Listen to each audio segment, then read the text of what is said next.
Hey everyone, it is Liz Miller with Constellation Research coming in hot from Las Vegas after day one of PegaWorld. Let's just get right into it.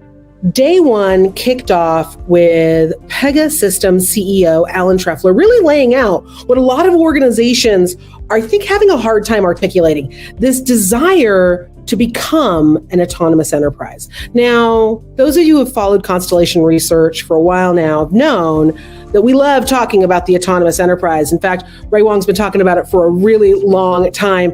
And this is this idea that what we are really moving towards is an organization that understands not only just the data about the customer, but understands the processes of the business, that can actually go and mine processes, can go and self-heal those processes, those ambient experiences that can now just flow across the enterprise and directly to our customers, to our partners, really meaning that AI takes a front seat, that these processes, these data takes the front seat, if not the driver's seat, in a lot of these monotonous things that, quite frankly, our people do not want to do anymore.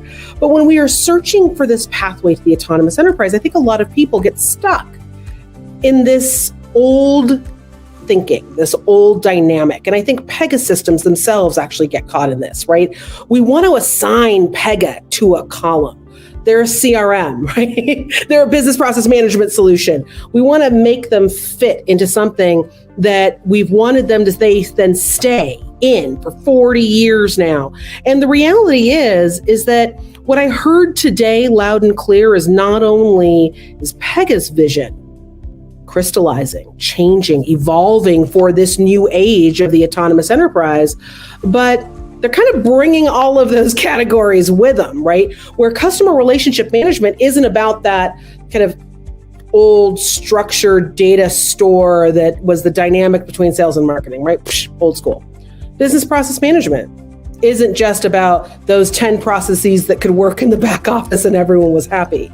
In fact, what I would argue day one of PegaWorld has really been about is about this new intersection that is powered by AI, that is, as Pega points out, powered by that low-code platform, where business users can start to create those applications that really move them forward, that move processes forward, that move workflows forward, but don't necessarily need the sophisticated training of 90 million data scientists to get us there, right? So this concept that we need a low-code, AI-empowered solution that sits directly at the intersection of this new idea of CRM that actually brings us back to those roots of customer relationships and business processes. And that's really what we heard today. I got to tell you, though, that the classic line from my day one experience here in Vegas actually came from a panel. And it was actually Piyush Vikal, who is with Accenture. And he said something that I was like, yes. And for those of us in marketing, you're going to know exactly what this means, is that you have to measure what you treasure. And you know I love a good rhyme. I think the reality here is when we're looking for this push to the autonomous enterprise, not only do we have to take that role of measure what you treasure, we also have to go back into the business and understand what those stakeholders treasure today.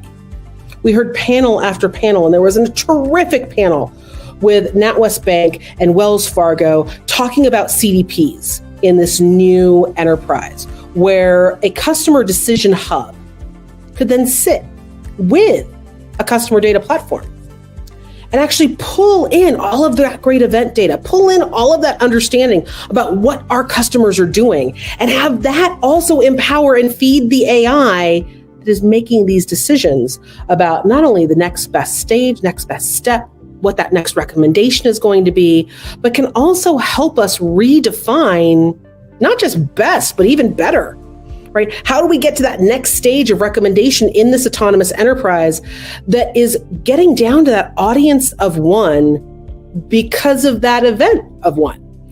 It's reshaping and changing how we start to really understand what it means for automation to take over some of those decisioning issues, that they can pull in all of those prompts. We can pull in all of that data. We can understand what the customer has done, not just in the channels that a single function controls.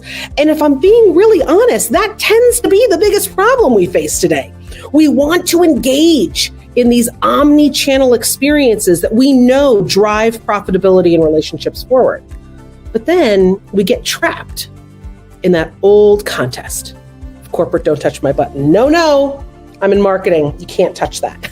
Right? No, I have my marketing automation tool that just sits over here. We don't see it as an end-to-end process. We don't see it as a workflow that hands off to another workflow.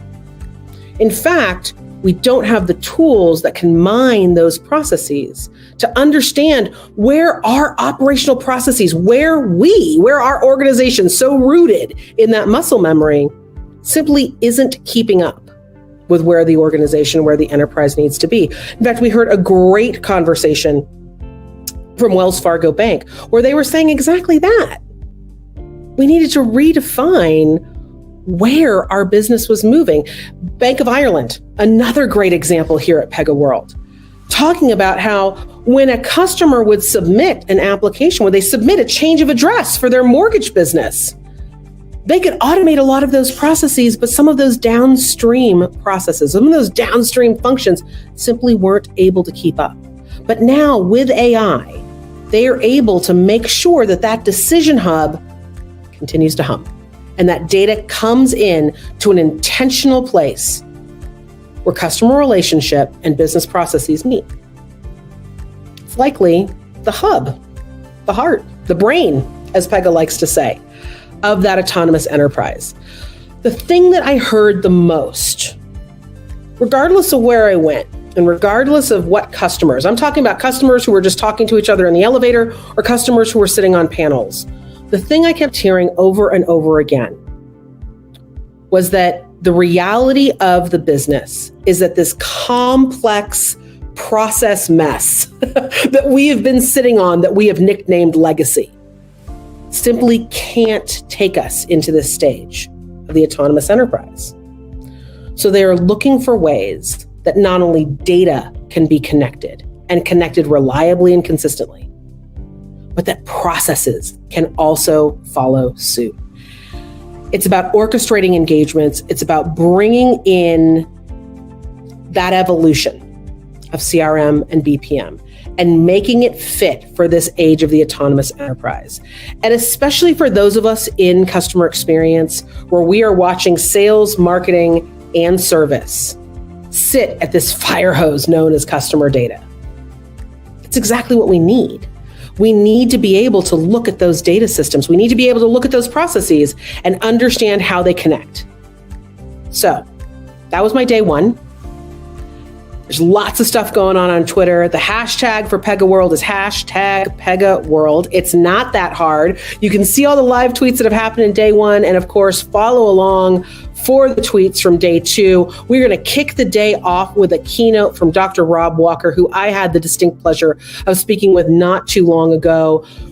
And wow, when you want to talk about smart AI, knows what he is talking about when it comes to decisioning, man, there are very few voices other than Dr. Walker that I would say I'm going to sit up and listen very intently for. So catch me on Twitter tomorrow at Liz K. Miller. We're going to be following along with day two, and you bet we're going to be coming back with another video to wrap things up. Thanks for watching. Hope you're having a great day.